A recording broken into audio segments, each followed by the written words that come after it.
Hi, I'm Austin from Stehling's Taxidermy in Jefferson, Wisconsin. One of the questions that we receive quite a bit is how to properly take care of your bird after the harvest. I want to touch on two different things with this. First, how to take care of it when you're in the field and what to look for in a good specimen.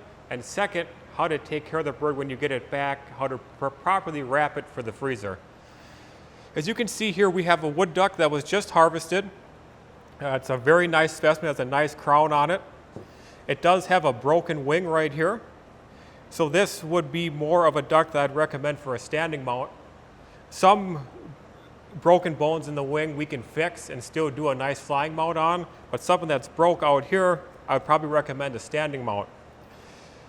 This bird also has very nice side pockets, which are these feathers right here that the wing tucks into.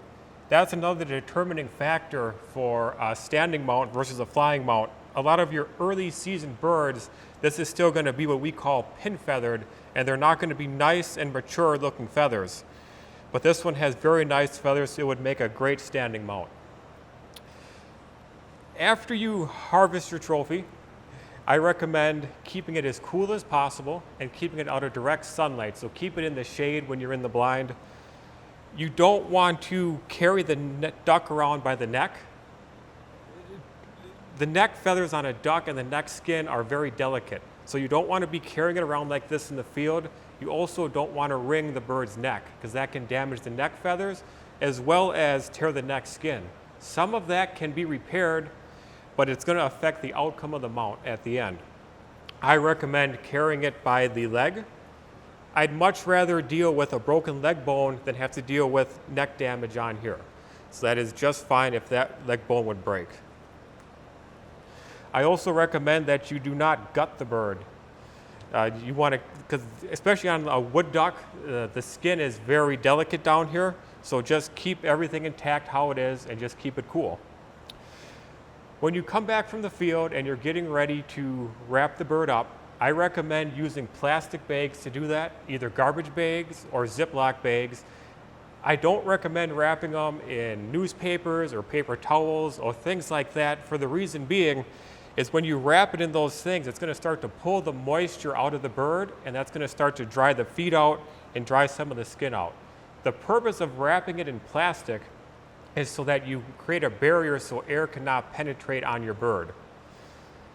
When wrapping up your specimen, I recommend taking the bird's neck and wrapping it under the wing like this. The reason why we do that is so your neck doesn't snap off in the freezer. When this bird is frozen, and if it's laid out like this in the freezer, this neck is going to be very delicate. It's going to be very easy for that to break and tear the skin on the bird. Sometimes that can be repaired, but it's going to affect your outcome of the mount at the end. So I always recommend wrapping the bird's neck under its wing with its head and holding it tight like this. For a wood duck sized bird, you can easily put it inside of a Ziploc bag or a garbage bag, whatever you have available. We're going to go ahead and slide this in the bag.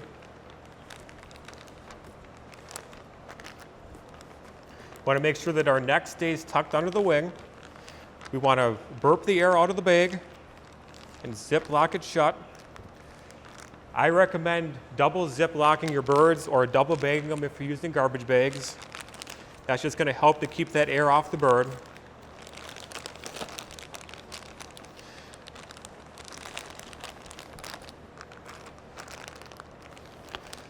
And then once it's wrapped up, I recommend tightening the plastic around the bird and taping it shut. One more thing that I want to cover before I tape this up is you don't want to put your bird directly in plastic after it was fresh harvested because it's going to be too warm yet. You want to let it cool down a little bit. You want to let that heat escape from the bird. So make sure it's cooled down, and then we'll put it in plastic. Go ahead and wrap this up. And the reason why we're wrapping this is just to keep the wings from falling down and the head kept tucked underneath that wing.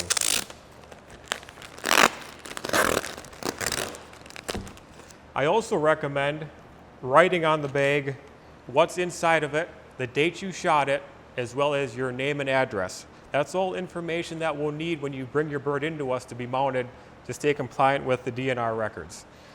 So go ahead and write your name and your address, the date shot, and the location where you shot it. It's also a good idea to make a quick note of any potential damage that the bird might have, especially if you're shooting a lot of birds that you're considering to have mounted. That way you can quickly reference, this one has a broken wing, this one has a broken leg, this one was shot up on the back. It just helps you to identify things better when you bring them into us. So now that this bird is wrapped up, we can go ahead and put this right into the freezer, or you can bring it into us, whichever way is easier for you. The bird can stay in the freezer for quite a long time when it's wrapped like this because you're creating an air barrier, but the fresher the specimen is when you bring it to us, the better your mount's going to be at the end. It's pretty much the same process with a bigger bird like a snow goose or a Canadian goose or swans, cranes, things like that. We're going to go ahead and again, we're going to wrap that neck underneath that wing and lock it in tight like this. You want to make sure that these bigger legs on a goose are hugged tight to the body like this, so everything's in a nice uniform shape. Again, we're not going to wrap it in any paper towels or newspaper. We're just going to put it right into a garbage bag.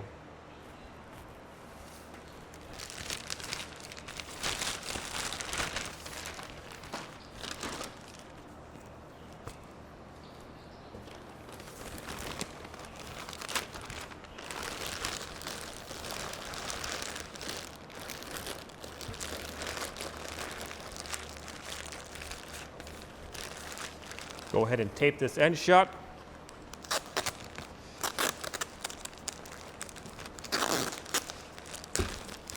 Wrap around the bird. And again, we will double bag this bird. But for right now, we're just going to put one bag around it. Again, it's important that you write on the bag what it is. If you go to our website on our pre-hunt page or on our waterfowl page, we do have downloadable migratory bird tags that has our information on it, and it also has spots where you can put all your information on, such as your name, your address, email address, where you shot it, date shot. You can put that right on your bird right away. It just saves time when you bring your bird into us. Now that this bird has been wrapped, we're going to go ahead and put it into the freezer to keep it nice and cool and store it until you have time to bring it into our shop.